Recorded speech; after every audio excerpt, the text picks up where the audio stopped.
Gihatagan og ngipon sa Hunta Probinsyal ang Executive Order No. 17 ni Governor Gwendolyn Garcia kabahin sa manguli nga overseas Filipino workers kon OFWs o returning overseas Filipinos kon ROFs dinhi sa probinsya sa Sugbo.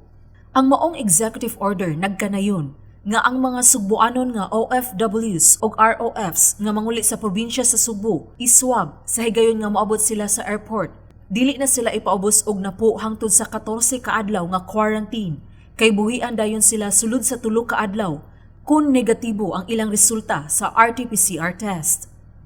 Ang maong executive order usab maoy gituman karon sa Department of Health, Bureau of Quarantine, Overseas Workers Welfare Administration kon OWA ug sa Mactan Cebu International Airport Authority alang sa mga manguli padung sa dakbayan sa Sugbo, Lapu-Lapu ug Mandaue aron ipatuman ang One Island Policy.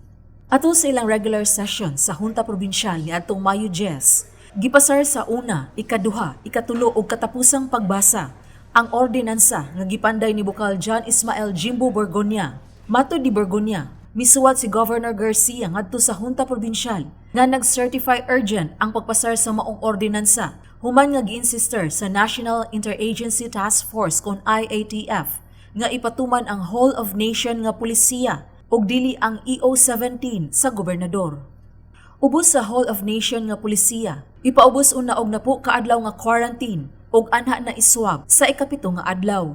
Apan wala makauyo niini si Garcia kay gawas nga dako na ang gasto sa pag-hotel quarantine. Dako usab ang makibha nga oras nga ikakuyog na unta ang ilang pamilya.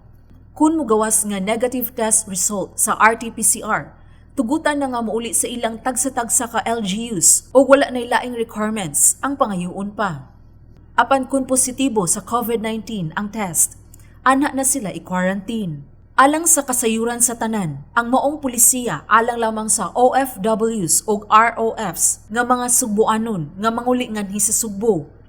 Kadtong dili residente sa Cebu apan moagi lang dinhi paingon sa ilang tagsa-tagsa ka probinsya.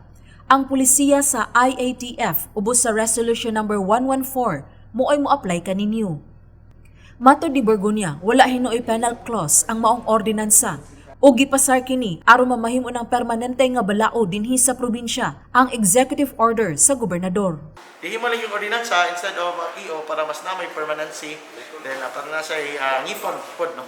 So in support sa executive order sa ato ang governor. Ato agad it makes sense magud nga igabot testing dayon dito para makasave og oras nga makasave sad ang gobyerno nga di na sila magdugay pa og quarantine pa. Sheila Gravinez, Balita sa Sugbo.